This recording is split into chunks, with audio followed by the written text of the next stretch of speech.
Assalamualaikum warahmatullahi wabarakatuh. Shalom, selamat pagi, selamat siang, selamat sore semuanya. Kami dari kelompok satu yang beranggotakan Kayana, Dharma Resen, dan juga saya, Johannes Samuel, akan mempresentasikan hasil desain perancangan yang berjudul Perancangan Pipa Bawah Laut Jalur Grisik, Singapura, dengan tujuan untuk memenuhi tugas besar mata kuliah desain pipa bawah laut. Berikut adalah daftar isi yang akan kami bahas di presentasi kali ini, yaitu ada wall thickness, ada free span, on bottom stability, cathodic protection, dan juga pipe lay.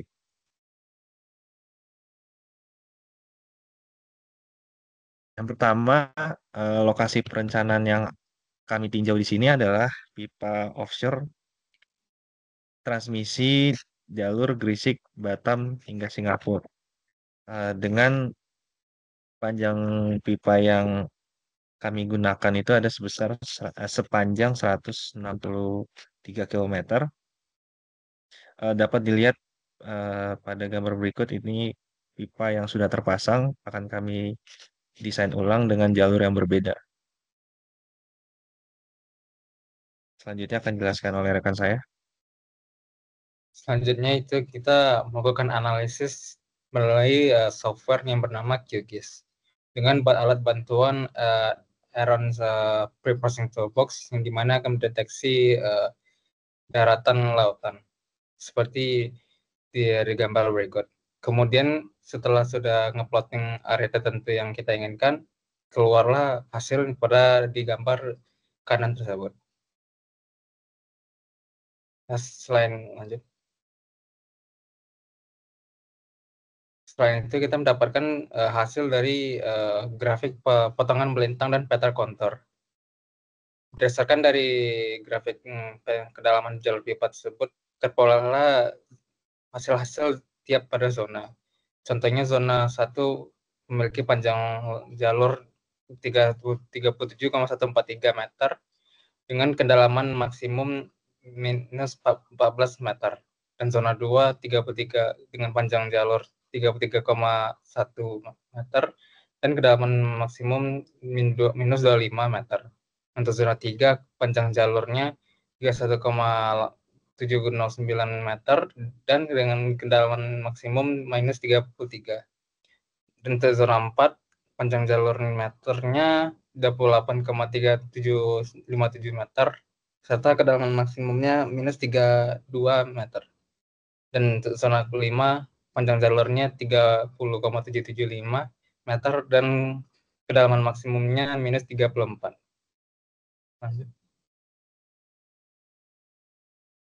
Untuk thickness-nya kami memperoleh dan kesimpulannya yaitu untuk zona 1 adalah 0,033 meter dan zona 2 adalah 0,034 meter dan zona 3 adalah 0,034 meter dan zona 4 adalah 0,034 meter dan zona 5 0,034 meter.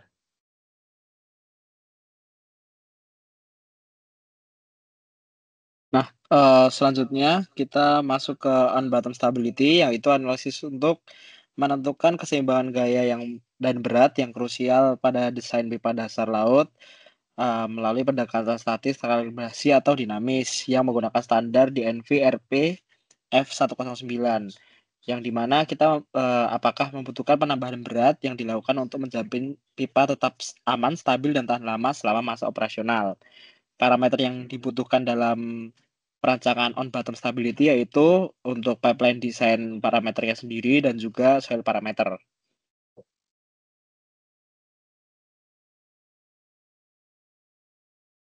Lalu kita dapatkan hasil on bottom stability untuk zona 1 yaitu safety factor-nya sebesar 1,471 untuk kala ulang 1 tahun dan 1,152 untuk kala ulang 100 tahun.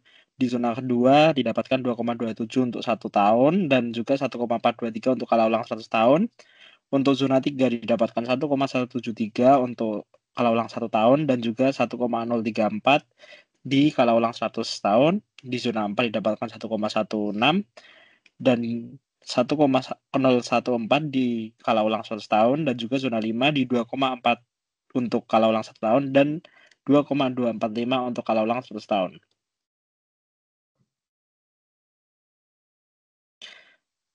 Karena untuk on bottom stability kita sudah mendapatkan nilai safety factor yang aman, lalu kita melakukan perancangan free span analysis yang digunakan untuk mengevaluasi dan mengendalikan risiko kegagalan pipa yang menggantung di dasar laut. Oke, lanjut.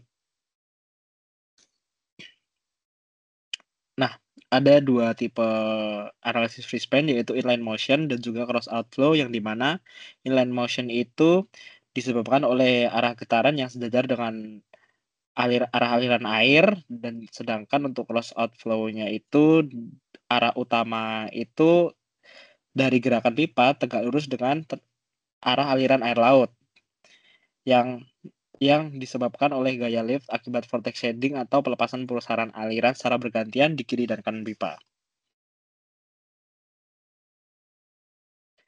Untuk zona 1, maksimal panjang inline motion di 58,814 meter, untuk cross flow motion-nya 86,871 meter, untuk zona 2 inline motion sebesar 63,321 meter, dan cross flow motion-nya di 92,552 meter. Di zona 3 inline motion sebesar 67,5 meter dan untuk cross flow motion-nya 100,76 meter. Untuk zona 4 66,178 meter dan cross flow motion sebesar 97,751 meter. Untuk zona kelima didapatkan inline motion sebesar 61,69 meter dan juga cross flow motion 90,168 meter. Baik, selanjutnya saya akan membahas proteksi katodik dan anodik. Berikut merupakan perhitungan yang kami lakukan dengan 5 zona. Di sini langkah-langkahnya kami menginput seluruh diameter pipa yang digunakan per zonanya. Lalu kami juga menginput panjang pipeline yang sudah kami peroleh, di mana di zona 1 itu panjang pipanya 37.142 meter, di zona 2 33.094 meter, di zona 3 31.710 meter, zona 4 ada 28.376 meter, dan zona 5 15.133,6 meter. Diperoleh sebagai berikut total surface areanya. Lalu di sini kita memperoleh nilai akhir panjang katodik itu sebesar 0,201 untuk zona 1. Lalu dan untuk zona 2, 3, 4, 5 sama sebesar 0,201 meter. Dan juga jumlah katodik yang kami peroleh itu ada 254 buah untuk zona 1, 227 buah untuk zona 2, 217 untuk zona 3, lalu menurun menjadi 194 buah untuk zona 4 dan 104 buah untuk zona 5. Di sini setelah melakukan perhitungan kita memperoleh cek anodiknya itu sudah oke. Dan juga dapat dilihat di nomor 36 yaitu spacing katodiknya sebesar sebagai berikut. Selanjutnya kami mengestimasikan total biaya untuk material dan transportasi, di mana di sini beberapa parameter yang kami hitung itu ada dari total weight of pipeline-nya, di mana unit cost yang kami gunakan sebesar $1.563 per ton, dengan jumlah yang kami peroleh itu 100.772,69 ton. Dengan anti corrosion coating, di sini kuantitinya 158.000 meter, 158.000 meter, dengan unit cost-nya itu $46,32 per meter. Lalu quantity coating-nya kami peroleh itu sebesar 140.510 ton dengan unit cost-nya per tonnya sebesar $150. Di sini juga kita memperoleh total cost yang diperoleh yang akan digunakan itu sebesar $185 juta. Dengan komponen-komponen yang kami gunakan itu ada berat pipa, ada panjang pipa sebesar 163 meter dan ya sebagai berikut. Selanjutnya kita masuk ke pipeline. Di sini analisis penentuan pipa. Pipeline itu analisis penentuan pipa saat bersentuhan dengan seabed atau dasar laut. Dan juga melakukan perhitungan tegangan maksimum dengan bantuan aplikasi software Abacus standar untuk kondisi free span serta stabilisasi dasar laut. Lalu di sini kami juga membuat model awal untuk menginput seluruh data kedalaman dan data panjang melintangnya itu menggunakan Python yang diperoleh dari software QGIS. Di sini Python yang kami gunakan itu dari software Notepad, Notepad Plus. Kami sih membuat sketch-nya dengan dapat dilihat sebagai berikut. Data kedalaman dan data panjang kami simpan dengan nama data seabed.txt. Lalu di sini kami membuat panjang size dari skala abacusnya sebesar 4000. Dengan skala yang kami gunakan itu 1:100. Sehingga pada abacus sendiri kami membuat panjang pipanya sebesar 1627. Lalu di sini dapat dilihat untuk model yang kami gunakan itu dimensinya 3D dengan discrete rigid surface. Part yang digunakan itu cell extrusion dengan kedalaman 20. Selanjutnya, setelah membuat create model, maka kami melanjutkan dengan proses analisis pipeline-nya menggunakan Abacus. Ya seperti yang sudah saya jelaskan, skala yang digunakan adalah dari panjang yang akan kami analisis. Di sini dapat dilihat before dan after serta gambar yang di atas yaitu panjang total keseluruhan.